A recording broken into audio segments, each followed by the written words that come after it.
A handful of wide receivers are up in the air for week one. I'm Joe Dolan, and this is the Fantasy Points Daily Lineup for Thursday, September 8th, 2022.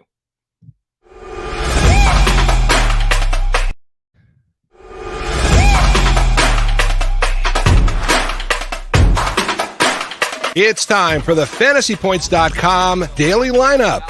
Staying on top of the latest news and updates around the NFL. Rise and shine, folks. We're taking the field. Here's your host, FantasyPoints.com's Joe Dolan.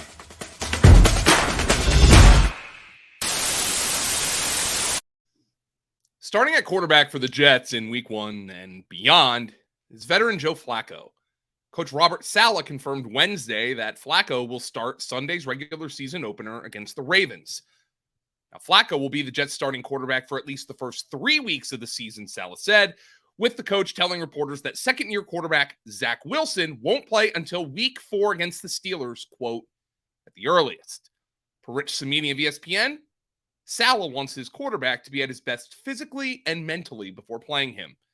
It's the prudent approach, as Flacco can keep this offense on schedule in the interim, though he's highly unlikely to be a fantasy asset himself. I mean, he rarely ever was, even at his best.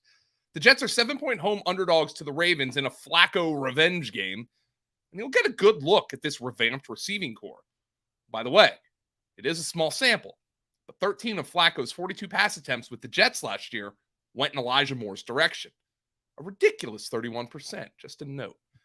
As for Wilson, this is a pretty big change from Tuesday, when Saleh was telling reporters that Wilson had a shot to play in week one if he continued to progress and show well in workouts.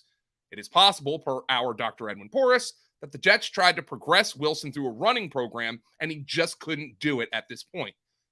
But SNY's Connor Hughes suggests that the Jets tried a bit of gamesmanship that backfired when their fans got their hopes up that Wilson would be able to play in week one. They are not happy about this misdirection, by the way. By week 4, Wilson will be 6+ weeks post-op, which from the outset was a much likelier outcome for a meniscus tear and bone bruise than the initially reported 2 to 4 weeks. Starting at running back today, but maybe not in week 1, is the Ravens' J.K. Dobbins. Dobbins was a limited practice participant Wednesday as he continues to ramp up his recovery from a devastating knee injury last summer. Now, here's what quarterback Lamar Jackson had to say about Dobbins per ESPN's Jamison Hensley. Quote, "Day by day, he's getting better. Hopefully, he'll be out in a couple of weeks," meaning, I guess, out there on the field. Now, who knows if Lamar broke some news here, but our Dr. Edwin Porras has been pessimistic all off-season that Dobbins would be ready to handle a big load early in the NFL campaign.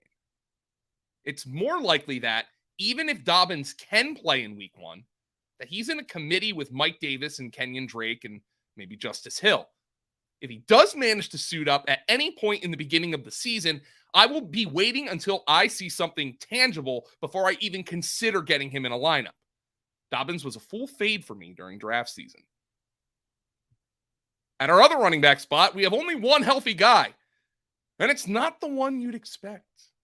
On their initial week 1 Wednesday injury report, the Dolphins listed all of Chase Edmonds, Myles Gaskin, and Salvon Ahmed as limited participants. Edmonds has been dealing with a groin injury since early in the week, while Gaskin has a neck ailment and Ahmed a heel. That means, in a twist of irony, the only Dolphin running back not listed on the report is the oft-injured Raheem Mostert. Now, one thing I do want to mention is that limited participation on a Wednesday is typically a good sign for Sunday availability going forward. It's just that week 1 is a little different in that players aren't yet in regular season mode fully, and teams typically like to get as many practice reps as possible. And as you'll see throughout this discussion here, teams were having like little Monday, Tuesday practices, which they won't have going forward. So there was other chances for players to pick up injuries. Until further notice, I would expect Edmonds and the others to play in week 1. But certainly keep an eye on Mostert, because he could, in theory, take a big jump in our projections with the Dolphins 3.5-point home favorites against the Patriots. In our wide receiver 1 spot, we have a banged up Diontae Johnson. And Johnson was a limited participant in practice Wednesday with a shoulder injury suffered during the preseason, Brooke Pryor of ESPN.com reports. Here's what Johnson had to say about his shoulder per Pryor. I tried to do everything I could with what my arm will allow me to do. I'm doing everything I can literally to try to get back to the guys this Sunday. I'm taking it one day at a time. We gonna see where it goes.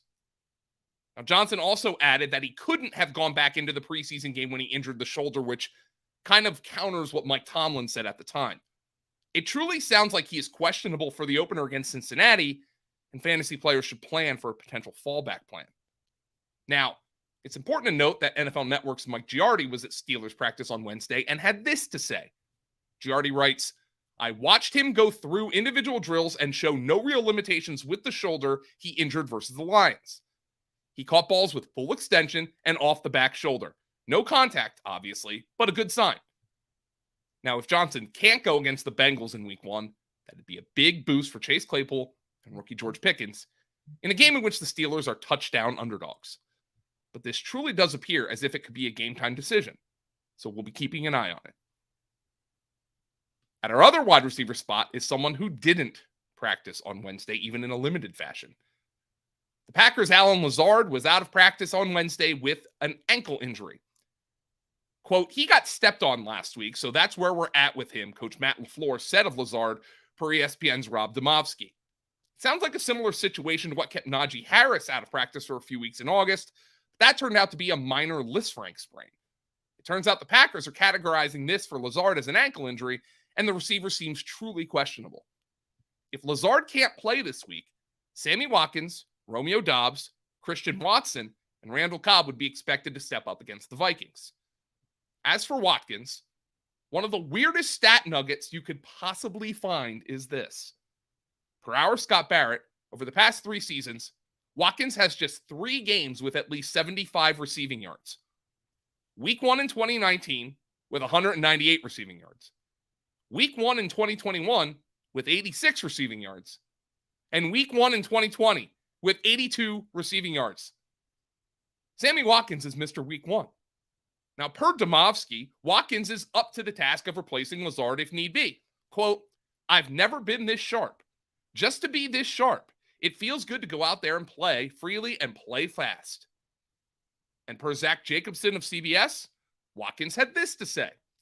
Quote, I think you can get a scrub off the streets, and I think they're going to make some plays if you throw them out there with Aaron Rodgers. Now, Watkins may actually be in the, quote, scrub off the streets phase of his career, but he has been being thrown out there with Aaron Rodgers. So we well could make some plays. In our flex spot, we have someone all too familiar with being on the injury report. 49ers tight end George Kittle did not practice Wednesday with what the 49ers are calling a groin injury, Cam Inman of the San Jose Mercury News reports. Now, if Kittle doesn't practice on Thursday, we're in big trouble with the star tight end missing week 1. He picked up the injury on Monday, per Inman, so it's one of those early week practices when you're not in regular season mode yet. Unfortunately, it happened this close to the regular season. Now, Kittle hasn't played a full season since 2018 and has missed 13 games over the last 3 years. While multiple ailments have kept Kittle sidelined over the years, including several soft tissue issues. A groin is a new one for Kittle, so at least this is not a recurring injury.